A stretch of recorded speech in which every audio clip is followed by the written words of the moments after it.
Yes, welcome back guys. So today we are going to discuss आज machine design का हम clutch का आगे का पार्ट डिस्कस करने जा रहे हैं और हम ऑलरेडी सिंगल प्लेट क्लच के बारे में बात कर चुके थे।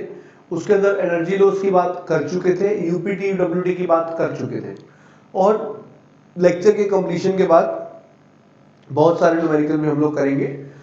अभी जो नेक्स्ट पार्ट हम करने जा रहे हैं वो मल्टी प्लेट क्लच, ठीक है। तो फ्रिक्शन क्लच में ही प्लेट क्लच में ही अब हम डिस्कस करेंगे मल्टी प्लेट क्लच।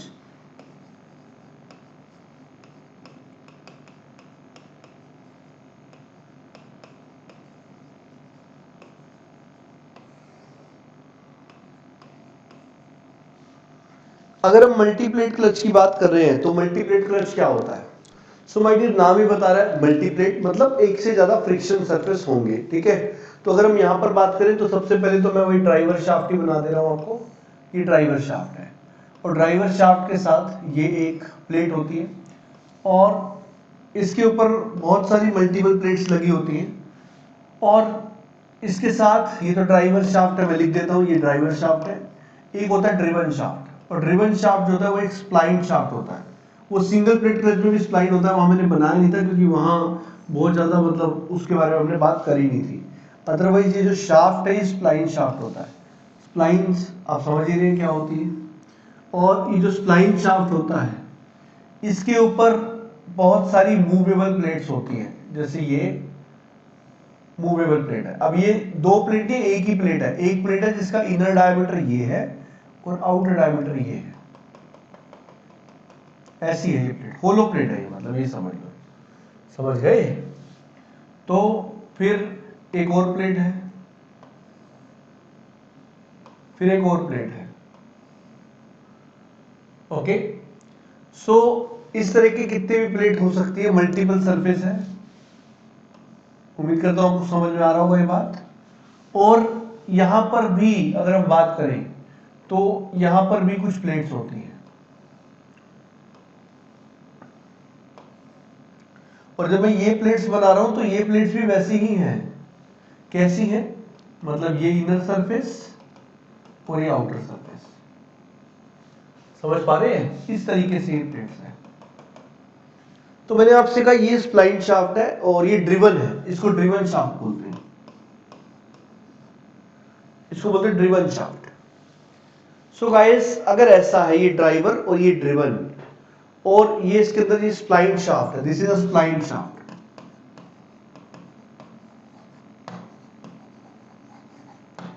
अब ये जो मैंने प्लेट्स बनाई है इसमें ये वाली जो प्लेट है वो फिक्स होती है और बाकी ये मूवेबल है। इसी तरह ये और ये भी मूवेबल है। तो ये ब्लैक वाली एक फिक्स है, बाकी सारी की सारी मूवेबल है, ब्लैक और रेड हो। तो अब ये प्लेट्स करेंगे क्या? इनके ऊपर फ्रिक्शन सरफेस लगे होते हैं। मटेरियल में बता चुका हूं, या तो एस्बेस्टोस या तो फिरोडो। तो ये फ्रिक्शन सरफेस होते हैं।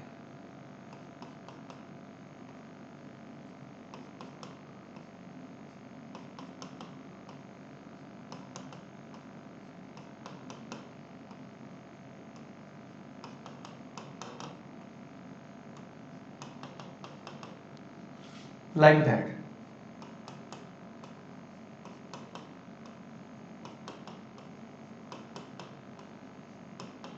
इस तरीके से यहां भी होंगे फ्रिक्शन सरफेस।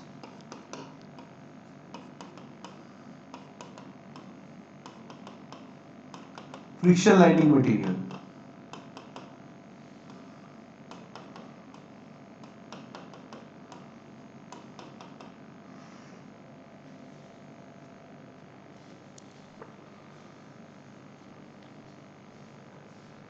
चलिए समझ गए। तो अब होगा ये कि ये जब अपने सरफेस कांटेक्ट में आएंगे तो ये और ये सरफेस, ये और ये सरफेस, मतलब कांटेक्ट में आएंगे तो कैसे कांटेक्ट में आएंगे? When they will come in contact तो ये और ये और ये और ये और ये और ये और ये और ये, तो जो कांटेक्टिंग सरफेस होंगे, अब ये पूरा एक ही है, इसको ये 1 2 3 4 नहीं है, ये पूरा एक, ये पूरा 2, ये पूरा 3, इस तरीके से प्लेट्स है ना। तो जब ये कांटेक्ट, ये दोनों मिलके एक सरफेस बनाएंगे, ये दोनों दूसरा, ये तीसरा, ये चौथा, ये पांचवा, ये छठा और ये सातवां। तो टोटल नंबर ऑफ सरफेसेस कितने बन रहे हैं? Number of contacting surfaces,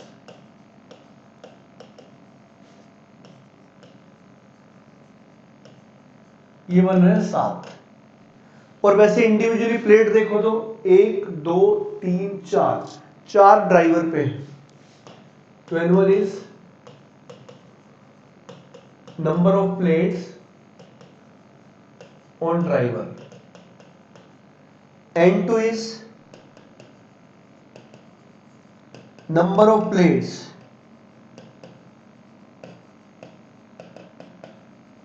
on driven. तो अगर आप ध्यान से देखो तो 4 1 2 3 4, ओके। और अगर हम बात कर रहे हैं, यहां पे मैंने जो मेरे ख्याल से गलती कर दी, ये कोई सरफेस नहीं है, ओके। तो अगर ये नहीं है तो मैंने लिखने में गलती कर दी कि जो मैंने टोटल लिखा है ये 7 नहीं है, 6 हो जाएगा ना फिर। और फिर से एक बार कैलकुलेशन कर लेते हैं। ये दोनों मिलके एक सरफेस बनाएंगे, ये 2 ये 3 ये 4 ये 5 और ये 6। तो नंबर ऑफ सरफेस है 6। 1 2 3 4, ड्राइवर में प्लेट है 4, ड्रिवन में 1 2 3, ड्रिवन में प्लेट है 3। तो अगर आप बात करेंगे टोटल नंबर ऑफ सरफेस तो हो जाएगा N1 plus N2 minus 1। This will be N1 plus N2 minus 1। तो total number of friction surfaces जो होंगे N1 plus N2 minus 1, N1 plus N2 minus 1। ठीक है, अब इसके बाद इसमें वही फॉर्मूले लगेंगे जो आपने मल्टी कोलर बियरिंग्स में लगाए थे, मतलब वही UWT और UPT, उसी में बस N से मल्टीप्लाई करने वाला काम। अब याद दिला रहा हूं आपको कि UPT और UWT क्या थे। UPT and UWT for multi collar bearing. तो आप उसमें जो फ्रिक्शनल टॉर्क लगाते थे वो क्या लिख देते थे, आप वो लिख देते थे N into mu N into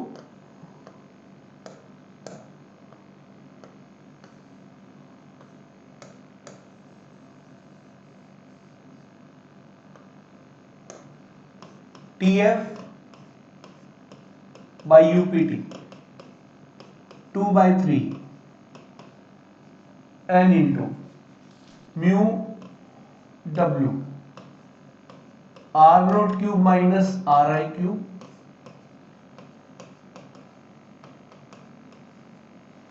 similarly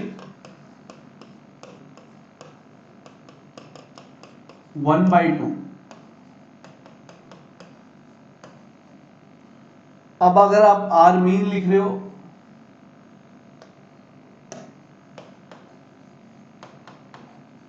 तो बाई 2 नहीं लिखना, बाई 2 लिख रहे हो तो R मीन नहीं लिखना, ठीक है। तो ये N जो है ये नंबर ऑफ फ्रिक्शनल सरफेसेस है और कॉन्टैक्ट सरफेसेस है।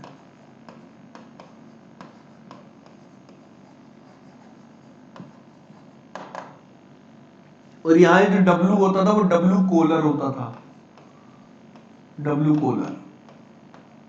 अब यहां कोलर तो है नहीं, यहां तो आप बात कर रहे हो, यहां कोलर की जगह क्या आ जाएगा, प्लेट। तो एक प्लेट पे कितना लोड आ रही है वो W है, लोड पर प्लेट, ओके। सो ये फॉर्मूलाज है फ्रिक्शनल टॉर्क के। और इसके अलावा आप ये तो जानते ही हो कि वो मल्टी कोलर वाला जो था कॉन्सेप्ट, उसमें आप क्या लेते थे, obviously N was the number of collars, ठीक होता था, यस। यहाँ पे क्या, number of frictional contact surfaces. तो ये है multi plate clutches. Single plate हो गया, मल्टी प्लेट हो गया। अब हमारे पास जो क्लचेस बचे हैं उनमें से एक तो है कॉन क्लच, दूसरा है सेंट्रीफ्यूगल क्लच। बस हमें इन दो क्लचेस के बारे में और डिस्कशन करना है, उसके बाद हमारा डिस्कशन कंप्लीट हो जाएगा और क्लच हमारे खत्म हो जाएंगे। फिर इस डिस्कशन के बाद हम देखेंगे कुछ प्रीवियस ईयर्स क्वेश्चंस, कुछ क्लासरूम प्रॉब्लम्स और कुछ प्रैक्टिस प्रॉब्लम्स। तो टोटल 10 से 15 क्वेश्चंस हम क्लचेस पे देखने वाले हैं। Is it okay guys? तो इस तरीके से हम क्लच में आगे बढ़ेंगे। तो आज पहले हम थ्योरी कंप्लीट करते हैं, नेक्स्ट लेक्चर में हम न्यूमेरिकल्स कंप्लीट कर देंगे। और अब लगभग आपका कोर्स फिनिश हो चुका है। इस टॉपिक के बाद गेट का सिलेबस आपका खत्म। अब इसके बाद मैं जो भी पढ़ाऊंगा वो एक्स्ट्रा ही है, अगर आप पढ़ना चाहते हैं पढ़े, नहीं पढ़ना चाहते मत पढ़े। गेट का सिलेबस यहाँ खत्म होता है। सो गाइस नेक्स्ट हम जा रहे हैं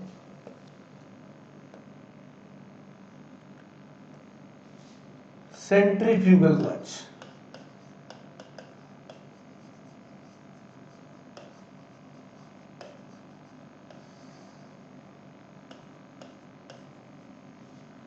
अगर हम सेंट्रीफ्यूगल क्लच की बात कर रहे हैं तो माय डियर सेंट्रीफ्यूगल क्लचेस वो होते हैं जो सेंट्रीफ्यूगल फोर्स के प्रिंसिपल के ऊपर काम करते हैं। सेंट्रीफ्यूगल फोर्स बाहर की तरफ लगने वाला एक स्यूडो फोर्स होता है जो तब आता है जब कोई बॉडी रोटेशन में होती है किसी सेंटर के about. Towards the centre it is centripetal, away from the centre it is centrifugal. तो मैंने आपसे कहा कि मेरे पास मान लेते हैं एक ड्रम है, और ये जो ड्रम है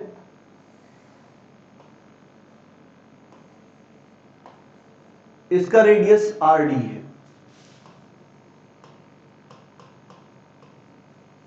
radius of drum, okay guys. और फिर मैंने कहा कि मेरे पास एक शाफ्ट भी है, इस शाफ्ट के ऊपर लगा हुआ है एक स्प्रिंग।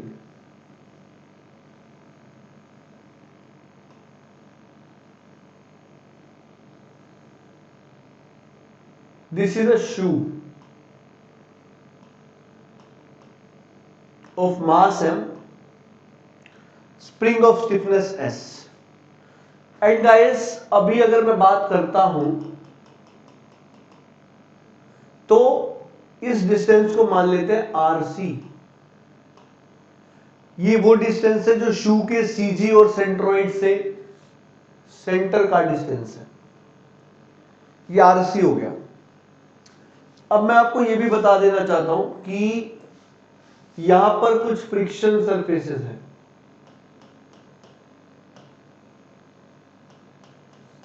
सिमिलरली यहां पर भी फ्रिक्शन सरफेसेस हैं। अब है पूरी जगह पर, मैं उतना ही दिखा रहा हूं जितना मुझे ऑपरेशन समझाना है आपको। इस तरीके से ये जो शाफ्ट है माय डियर ये ड्राइवर है, और ये जो ड्रम है ये ड्रिवन के ऊपर लगा हुआ है। और आपको अच्छे से पता है कि जैसे जैसे जैसे जैसे इस ड्राइवर शाफ्ट को तुम इंजन के साथ जो कि लगा हुआ होगा, इस ड्राइवर शाफ्ट को आप जैसे घुमाओगे ओमेगा की स्पीड से, तो इसको जैसे घुमाओगे तो शू के ऊपर सेंट्रीफ्यूगल फोर्स लगेगा। और ये जो सेंट्रीफ्यूगल फोर्स लगेगा, ये सेंट्रीफ्यूगल फोर्स शू को आगे ले जाने की कोशिश करेगा, क्योंकि शू जिस एलिमेंट की सहायता से जुड़ा हुआ है ये रिजिड बॉडी नहीं है। It is not a rigid body but a deformable body.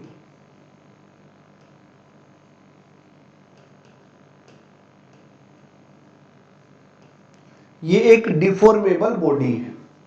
जैसे ही इस पे सेंट्रीफ्यूगल फोर्स लगेगा शू बाहर की तरफ जाएगा, और जब शू बाहर की तरफ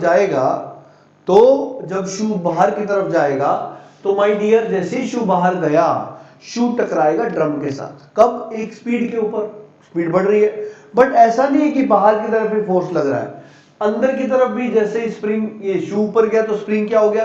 एक्सपेंड। तो स्प्रिंग भी तो एक एफएस लगाएगा। तो जैसे थोड़ा सा ऊपर गया स्प्रिंग फोर्स आ गया, बैलेंस हो गया, इक्विलिब्रियम आ गया। मान लो कि ये जो सेंटर है सीजी जिसको आप बना रहे थे यहाँ पे, मान लो थोड़ा सा मूव करके फिर रुक गई बॉडी, इतना मूव करके बॉडी फिर रुक गई, शू रुक गया। क्यों? क्योंकि बाहर वाला फोर्स और अंदर वाला फोर्स दोनों ने एक दूसरे को बैलेंस कर दिया। बट माय डियर थोड़ी देर बाद फिर क्या होगा? फिर वही होगा। फिर स्पीड तुमने बढ़ाई, ओमेगा बढ़ा, बाहर वाला फोर्स बढ़ा, अंदर वाला फोर्स और बढ़ेगा स्प्रिंग फोर्स के कारण, अगला इक्विलिब्रियम पोजीशन ये आ जाएगा। करते करते करते करते शू एक स्पीड पे कांटेक्ट में आ जाएगा ड्रम के साथ, और जब ये कांटेक्ट में आएगा उस समय पे मैं स्पीड बोल रहा हूं omega 1। This is the speed of driver shaft.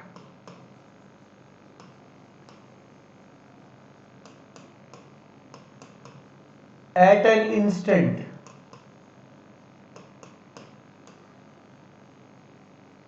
when shoe drum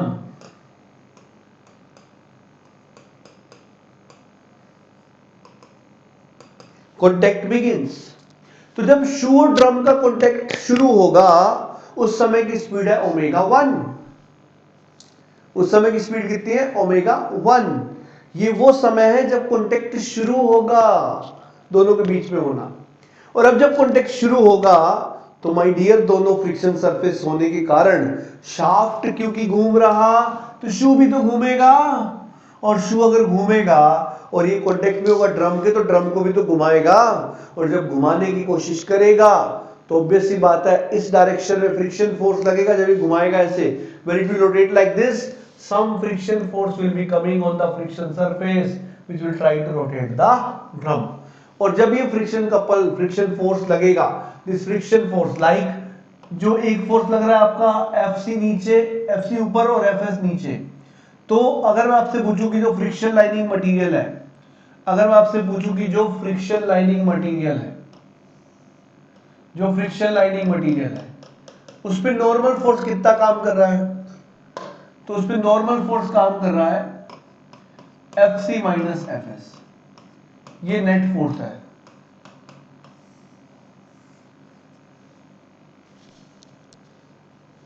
is it okay? और क्योंकि ये ऐसे घूम रहा है तो ऐसे घूमने के कारण फ्रिक्शन की टेंडेंसी क्या होगी? फ्रिक्शन शू के ऊपर तो लगेगा ऐसे उसको रोकने के लिए, फ्रिक्शन शू को रोकने के लिए ऐसे लगेगा, ड्रम को चलाने के लिए ऐसे लगेगा। तो अगर मैं आपसे बोलूं ड्रम पे फ्रिक्शन कैसे लगेगा, तो ड्रम पे फ्रिक्शन ऐसे लगेगा।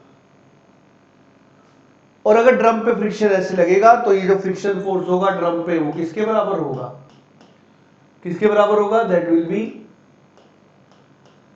F net. अच्छा मैं थोड़ा सा और आपको बता दूं कि एक चीज और हम डिस्कस कर लेते हैं।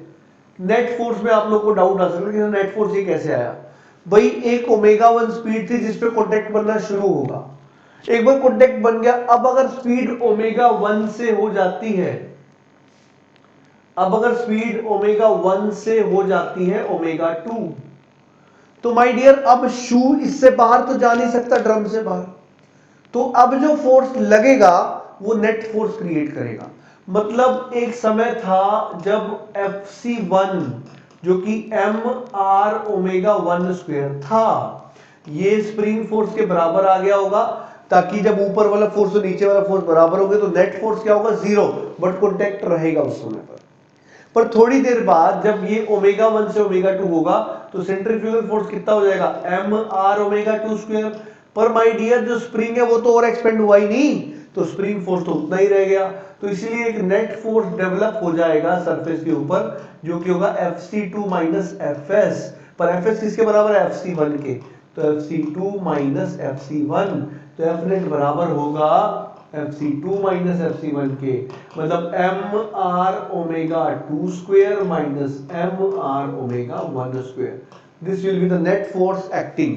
और ये जो फ्रिक्शन फोर्स आएगा ना माय डियर, ये आएगा mu times of net force, ये आ जाएगा mu times of mr omega 2 square minus mr omega 1 square.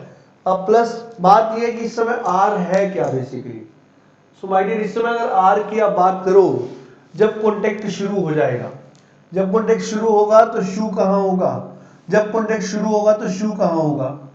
जब कॉन्टैक्ट शुरू होगा तो शू यहां होगा, और जब शू यहां होगा तो ऑब्वियस सी बात है उसका सीजी यहां होगा, और सीजी यहां होगा तो ये जो रेडियस है इसको मैं आर एस नाम दे रहा हूं, शू रेडियस। ओके गाइस, तो अगर मैं इसको आर एस नाम दे रहा हूं तो it is R S R S. इसी तरह अगर कोई मुझसे फ्रिक्शनल टॉर्क पूछ ले तो frictional force into radius of drum हो जाएगा, क्योंकि आप टॉर्क किस पे लगा रहे हो? ड्रम के ऊपर लगा रहे हो। तो F F into R D, तो आप इसको क्या लिखोगे? That frictional torque is frictional force into R D.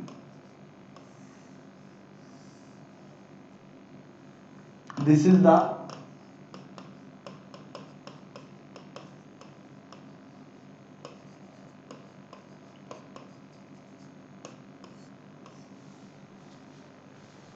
okay guys,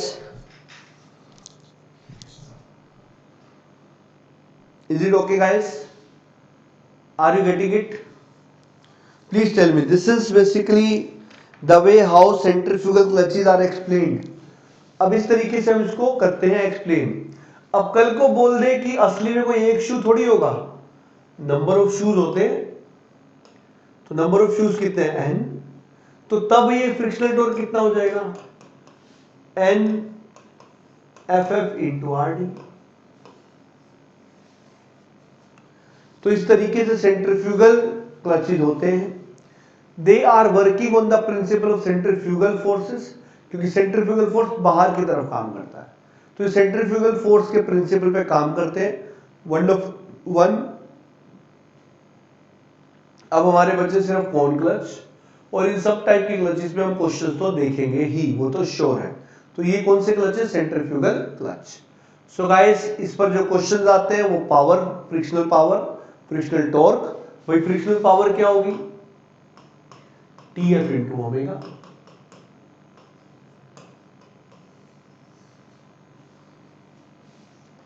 Are you getting it guys? So this is how we are going to do the work. उम्मीद करता हूं आपको समझ में आ रही होंगी चीजें। You are getting all the things. Okay guys? Hope you are getting it. I hope you are getting it. So this is centrifugal clutch. तो अभी हम देखेंगे सेंट्रीफ्यूगल के बाद कौन क्लच क्या होता है। कौन क्लच क्या होता है? हालांकि मैं आपको बता दूं, गेट में आज तक सिर्फ यूपीटी UWT पूछा गया, मतलब जो मैं आपको इन लेक्चर्स में पढ़ा रहा हूं क्लच, ये आज तक गेट में कभी नहीं आया है। तो मैं जो यहाँ आपको क्लच गेट में यहाँ पढ़ा रहा हूँ, ये गेट में कभी भी नहीं आया, तो ये कितना एक्स्ट्रा है आप समझ ही गए। बट गाइस, जैसा मैंने कहा, क्योंकि सिलेबस का पार्ट है, तो आज नहीं तो कल ये आपको देखने को मिलेगा। मैं इंतजार नहीं कर सकता आपके नंबर कटने का, कि नंबर कट जाए फिर मैं पढ़ाना शुरू करूं, नहीं। So from the day I started working on it, I am always teaching these things. One day they will come, and then my students obviously are going to get some extra edge over other students. Okay? और ऐसा सिर्फ इस subject में नहीं, मैं हर subject में करता हूँ। Okay? Like in theory of machines, like in all the topics, like when we talk about production technology, whatever the subject is, we are going to deal in that way. Some new topics, so that if they come in paper, you guys get an extra edge. Okay, like ECM, EDM numericals. Generally people are not doing EDM numericals. I am teaching from the 2012-13 onwards. They first time they asked in 2016 or 17. Before that, nobody was teaching that EDM numerical. ECM everybody do that. EDM nobody was teaching. But when they came into paper, obviously. Hope you are getting it guys. Now let us see the cone clutch. Okay guys, let us see now cone clutches. चलिए अब हम बात करेंगे कौन clutch के बारे में।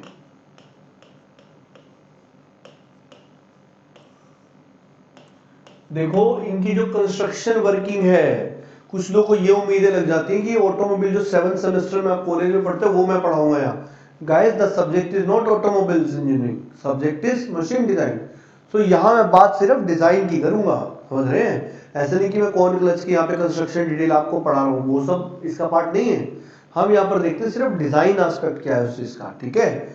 तो इस चीज का थोड़ा ध्यान रखें, क्योंकि जो चीज जहां पढ़नी है उसको वहीं पढ़ा जाए तो मजा आता है। अब यहाँ पे ऑटोमोबाइल अगर शुरू कर दूं तो भैया फिर ऑटोमोबाइल तो कभी खत्म ही नहीं होगा। तो यहाँ हम बात करेंगे सिर्फ डिजाइन एस्पेक्ट्स की। ये ड्राइवर होता है, ये होता है driven.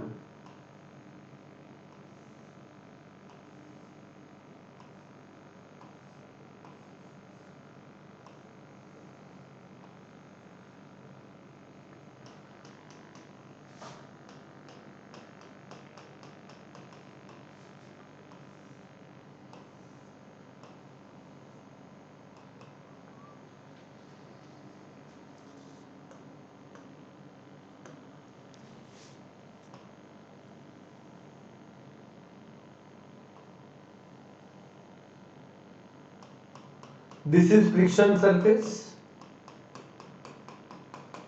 this is driven shaft। और ऐसा नहीं है, फ्रिक्शन सरफेस यहां भी होता है, इस पर भी।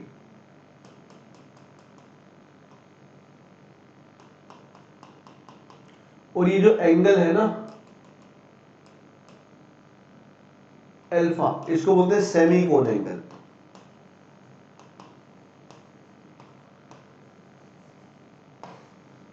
ओके गाइस, इसको बोलते हैं सेमी कोन एंगल। तो इसकी वर्किंग ऐसे होती है।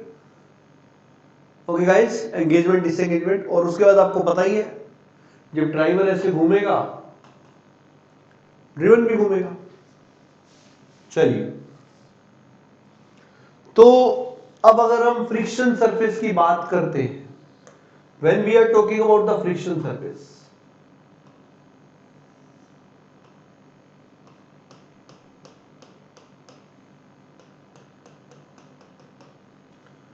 तो ये जो है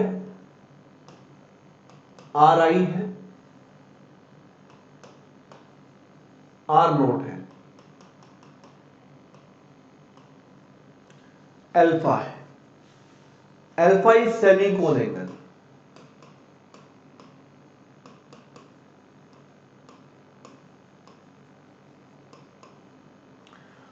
और गाइस, ये इसको बोलते हैं विड्थ ऑफ फ्रिक्शन लाइनिंग। तो यहां से साइन अल्फा क्या होगा, R naught minus R I divide by B. या गलत लिख दिया मैंने, उल्टा लिख दिया मैंने शायद, या सही है? It is perpendicular by hypotenuse, सही तो है, बिल्कुल सही है। अब माय डियर, अगर मुझे एरिया लेना है तो एरिया हम लेते हैं 2 pi r mean into b. Here r mean is r i plus r nought by 2, क्योंकि रेडियस चेंज हो रही है इसलिए ये वाला एरिया ले लेते हैं।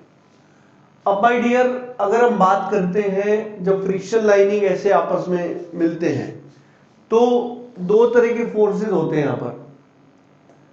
ये जो फोर्स होता है ये लाइक दिस, जो फ्रिक्शन लाइनिंग पे ऐसे जा रहा होगा वो WN कहलाता है। ओके, और ये जो फोर्स होगा परपेंडिकुलर, ये फ्रिक्शन म्यू RN होता है, म्यू WN होता है। आपको पता है नॉर्मल फोर्स और फ्रिक्शन हमेशा एक दूसरे से ऐसे ही लगते हैं परपेंडिकुलर पर। अब ये जो इनका कनेक्शन बनाए रखने के लिए यहां पर जो फोर्स लगता है उसको WA बोलते हैं। ये होता है एक्सियल फोर्स। अब प्रश्न ये होता है कि एक्सियल फोर्स हमें पता होता है, पर यहां पे जो लगता है WN और जो लगता है म्यू WN वो हमें पता नहीं होता है। तो माय डियर, अगर ऐसा है तो अगर हम फ्रिक्शन लाइनिंग की बात करें तो कोऑर्डिनेट में अगर हम देखें तो एक फोर्स तो लग रहा है ऐसे WN, और एक लग रहा है ऐसे म्यू WN। आपको पता है अगर ये एंगल इससे अल्फा है तो ये एंगल इससे अल्फा होगा, क्योंकि ये दोनों आपस में परपेंडिकुलर है और एक्स और वाई एक्सिस परपेंडिकुलर है। एक्स और y axis perpendicular to each other, ठीक है। Mu n mu W n perpendicular to each other. So जब ये परपेंडिकुलर इससे अल्फा बना रहा है तो ये परपेंडिकुलर भी तो अल्फा ही बनाएगा, अलग थोड़ी बना देगा, सेम रहेगा ऑब्वियसली। सो गाइस, अगर ऐसा है तो मैंने कहा कि अगर मैं इस कर्व से आपसे पूछूं कि what are the summation horizontal forces, horizontal forces का समेशन क्या होगा, तो mu W N cos alpha plus ये डब्ल्यू एन जो साइन अल्फा आएगा तो इधर आ जाएगा ना, माइनस आएगा, मतलब mu W N cos alpha minus W N sine alpha vertical. Then ये अगर mu W N cos alpha तो ये साइन अल्फा हो जाएगा, है ना, और ये इसका कोस अल्फा हो जाएगा। तो mu W N sine alpha plus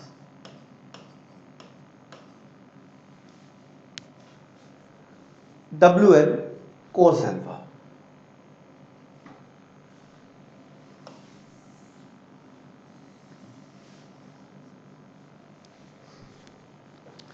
summation F horizontal, summation F vertical.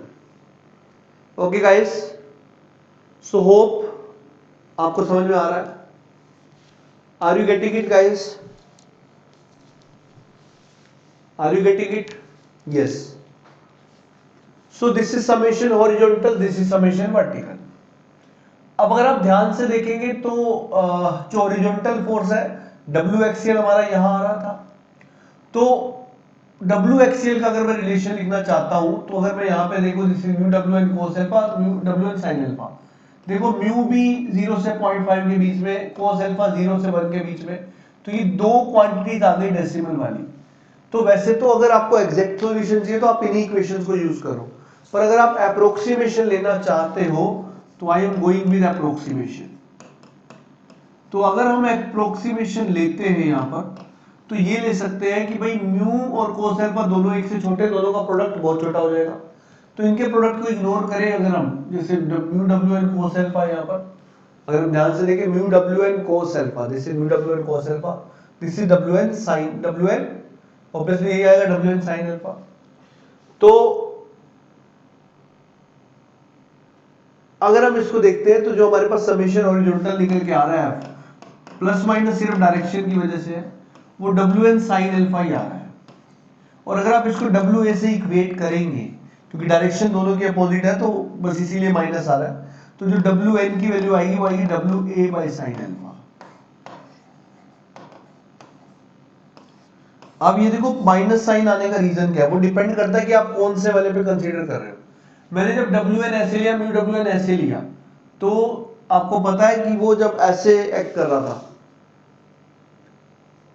Friction surface ऐसे तो एक्ट कर रहे थे, it was going like this, तो जब ये ऐसे जाएगा तो फ्रिक्शन इस पे ऐसे लगेगा, इस सरफेस पे, है ना, और इस वाली सरफेस पे ऐसे लगेगा। तो मैंने जो डायरेक्शन लिया है वो अगर मैं म्यू आर एन का अगर मैं सही डायरेक्शन बनाऊं इस वाले सरफेस को, अगर ये ऊपर वाले के ऊपर है तो डायरेक्शन ऐसे आएगा और नीचे वाले पे तो ऐसे आएगा। समझ पा रहे हैं? तो अगर आप डायरेक्शन को सही से बनाएंगे, जो कि एक एक्शन है एक रिएक्शन है, उस तरफ से आप समझ पा रहे हो कि अगर मैं कौन से वाले पे दिखा रहा हूं, अगर मैं ड्रिवन पे दिखा रहा हूं तो डायरेक्शन अलग आएगी, ड्राइवर पे दिखा रहा हूं तो डायरेक्शन अलग आएगी। ये ऐसे जा रहा है, देखो डब्ल्यू लगेगा तो ऐसे ही जाएगा ना, ऐसे ही जाएगा। तो जब ये ऐसे जाएगा तो इसके ऊपर ऐसे लगेगी डायरेक्शन, है ना, इसके ऊपर ऐसे लगेगी, जबकि इस वाले सरफेस पे डायरेक्शन क्या आएगी, अपोजिट। समझ पा रहे हैं इस चीज को? तो माइनस साइन सिर्फ इसी वजह से आ रहा है कि आप कौन से सरफेस पे कंसीडर कर रहे हो, अदरवाइज ये माइनस साइन नहीं आएगा। तो मैंने आपसे कहा W N is W A sine alpha. अब मैं कौन से वाले पे ले रहा हूं, अगर इस पे ऐसे लग रहा है, अब ये अगर ऐसे जा रहा है, जैसे मैंने कहा W A is going like inside like this, ऐसे जा रहा है, तो उसके ऊपर जो लगेगा ये फोर्स ऐसे लगेगा लाइक दिस, समझ गए, लाइक दिस, और दूसरे वाले पे उसके अपोजिट लगेगा। तो जब आप इक्वेट करोगे तो मैंने जैसा कि कहा आपसे, तो ये डिपेंड कर रहा है कि आप किस पे ले रहे हो। तो जब जिस शाफ्ट पे आप फोर्स लगा रहे हो तो डब्ल्यू इधर लग रहा है, ये इधर लग रहा है, तो दोनों एक दूसरे के बराबर होंगे तभी तो इक्विलिब्रियम आएगा। तो इसीलिए मैंने आपसे कहा W N is W A sine alpha. तो डब्ल्यू ए अगर आपको पता होता है, जो कि अप्लाइड लोड है, तो आपको बस W A by sine alpha is W N. और अब तक हम पढ़ते क्या है कि जो फ्रिक्शनल टॉर्क होता था, चाहे आपने सेंट्रीफ्यूगल में देखा हो, सेंट्रीफ्यूगल में आपने क्या देखा था, mu into W N, normal force लेते हैं ना हमेशा, तो हमेशा जो फ्रिक्शनल टॉर्क होता है उसमें वैल्यू हमेशा यही होती है, mu into normal force into R effective. अब आर इफेक्टिव तो आपको पता है यूपीटी यूडब्ल्यूटी के अलग अलग होती है, तो अगर आप यूपीटी को यूज करोगे तो फ्रिक्शनल टॉर्क जो आएगा यूपीटी के लिहाज से वो आ जाएगा 2/3 mu W N into R naught cube minus R I cube, R naught square minus R I square. आप इसको ऐसे भी लिख सकते हो 2/3, हमें पता तो डब्ल्यू ए है साइन अल्फा,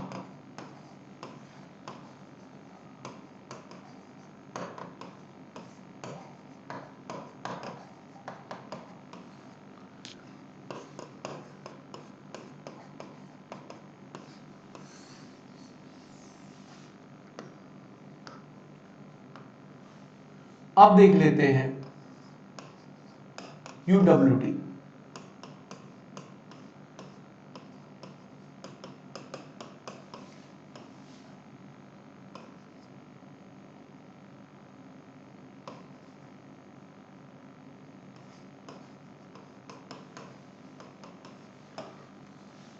और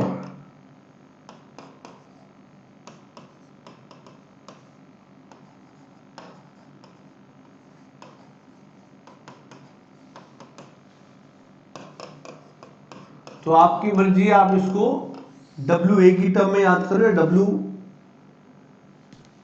एन की टर्म में। अब गाइस ये जो क्लचेस मैंने आपको दिखाए, इनके मैं एनिमेशंस भी आपको एक क्लास में दिखाऊंगा। हालांकि उसका कोई यूज नहीं है पेपर में, पर एक फीलिंग लाने के लिए, लेकिन फील इससे भी आ रहा है। पर कुछ लोगों की इच्छा होती है रंग धमक देखने की, तो उनको भी दिखा देंगे, वो भी खुश रहने चाहिए, ठीक है।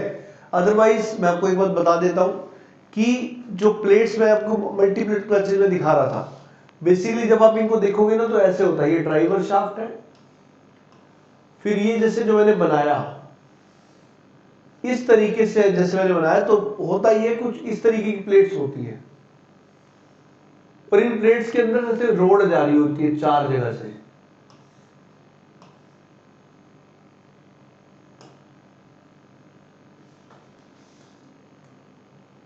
चार जगह से ऐसे रोड जारी होती है, ऐसे मतलब एक जो डिस्क होती है वो ऐसे होती है, यहां पे एक रोड, यहां पे एक रोड, यहां पे एक रोड और यहां पे एक रोड। या ऐसे अगर आप समझना चाहते हो दूसरे व्यू में, तो डिस्क ऐसी होती है, लाइक दिस।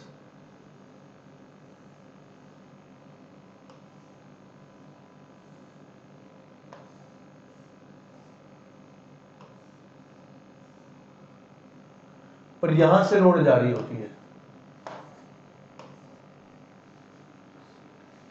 इसका मैं जब एनिमेशन आपको दिखाऊंगा और अच्छा लगेगा। बाकी कोई जरूरत नहीं है पेपर के लिए, आज से कोई जरूरत नहीं है, समझ पा रहे हैं। तो ये डिस्क ऐसे ही स्प्लाइन शाफ्ट पे ऐसे मूव करती है, मूवेबल होती है ना, तो मूव कैसे करती है, ऐसे होगी। जैसे प्लेट है, एक रोड ऐसे जा रही है, एक रोड ऐसे, एक रोड, तो इन रोड के ऊपर ही ऐसे चलते रहती है प्लेट्स, क्योंकि ऐसे कॉन्टेक्ट में आएंगी ना। मल्टीप्लेट क्लच में बता रहा हूँ, ठीक है। तो विद दैट गाइस हमने क्लचेस को कंप्लीट कर लिया है। थ्योरी पार्ट आपका कंप्लीट हो चुका है इस टॉपिक का। अब हम कुछ क्वेश्चन देखेंगे। सिलेबस गेट का कंप्लीट हो चुका है। इंजीनियरिंग सर्विसेज में एक दो चीजें एक्स्ट्रा जो हैं, जैसे फ्लाई व्हील का डिजाइन, वैसे तो वो आप टॉम में पढ़ते हो, फिर भी हम देख लेंगे एक बार फ्लाई व्हील का डिजाइन, ठीक है। तो ये सारी चीजें जो है जो आपको मतलब पढ़नी है, और हम क्वेश्चन देखेंगे क्लच के, गेट के और प्रैक्टिस क्वेश्चन। छोटा टॉपिक है तो एक साथ ही दोनों देख लेंगे, ठीक है।